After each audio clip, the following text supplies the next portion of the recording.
গ্রাম হতে পারে কিংবা শহর, আমরা যেখানে ঘর তৈরি করার জন্য যে বাস্তুটাকে বেছে নিই, সে বাস্তুকে আগে আমরা জ্যোতিষ দেখাই। জ্যোতিষের কথা অনুযায়ী, তার মতামত অনুযায়ী আমরা সেখানে বাড়ি তৈরি করি।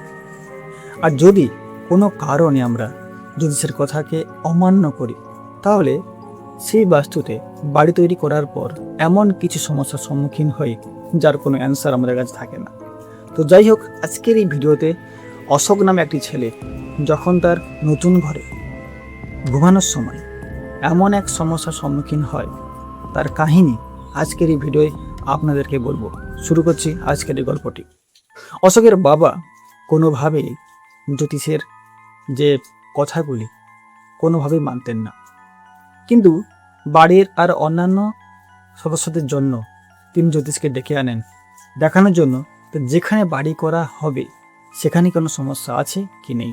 জ্যোতিষ আসার পর দেখার পর জায়গাটাকে বলে যে যেখানে পুরনো বাড়ি রয়েছে সেখানে ঘর করলে কোনো সমস্যা হবে না, যদি সেখান থেকে দুহাত ঘরকে বাড়ানো হয় তাহলে কিন্তু সমস্যা হতে পারে। সবাই কিন্তু জ্যোতিষের কথা শুনে চিন্তায় ছিল, শুধুমাত্র অশোকের বাবা বাদ দিয়ে। জ্যোতিষ যাওয়ার পর যখন ঘরে আলোচনা হচ্ছে এই বাড়ি তৈরির ব্যাপারে, তখন কিন্তু অশোকের বাবা পরিষ্কার বলে দেয়, আমি জ্যোতিষের কথা মানি না, আমি যতটা ভেবেছি ঠিক তার মধ্যেই ঘর তৈরি করব। আর যেখানে ঘরের বা পরিবারের মালিক একটা কথা বলে দিয়েছে, তার বাদে অন্য কারোর আর কিছু করার থাকে না। বাড়ি তৈরির কাজ শুরু হলো। কিছু মাসের পর বাড়ির যে প্রথম ঢালাই, গ্রাউন্ড ফ্লোর, তার কাজ শেষ হলো, কিন্তু জানালা ফাঁকা ছিল, বসেনি। দুটো রুম তৈরি হয়ে গেছে, উত্তর দিক এবং পূর্ব দিকে, দক্ষিণ দিকে। অশোকের বাবা মা রান্না করে ঘুমোতেন। একদিন অশোক ভাবলো যে সেই উত্তর দিকে রুমে ঘুমাবে, তার জন্য সে সেই রুমে সব কিছু নিয়ে আসে। সে পছন্দ করতো সাউন্ড মিউজিক বক্স। রাত্রে শোয়ার সময় সে কিছুটা গান শুনে ঘুমোতো।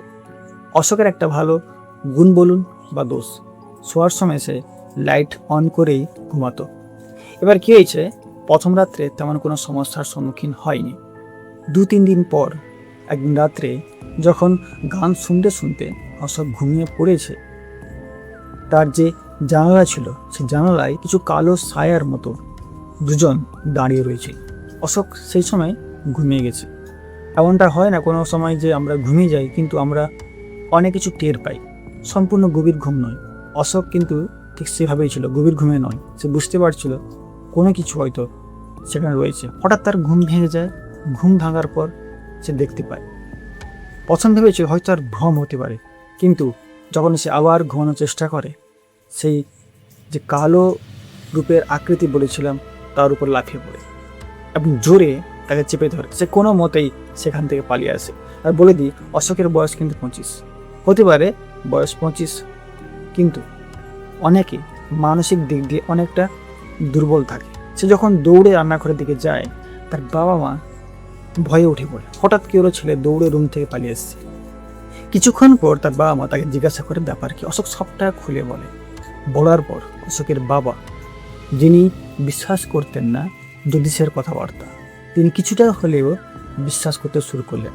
তার পরের দিন তিনি চলে যান জ্যোতিষের কাছে এবং জিজ্ঞাসা করে এই সমস্যার সমাধান কি হবে। তখন জ্যোতিষ তাকে একটাই কথা বলেন যে সেই ঘরে ঠাকুরের মন্দির বানাতে। আজ সেই ঘরে ঠাকুরের মন্দির রয়েছে, কিন্তু অশোক সেই রুমে এখন আর ঘুমায় না। সেই রুমে তার বাবা এবং মা ঘুমান।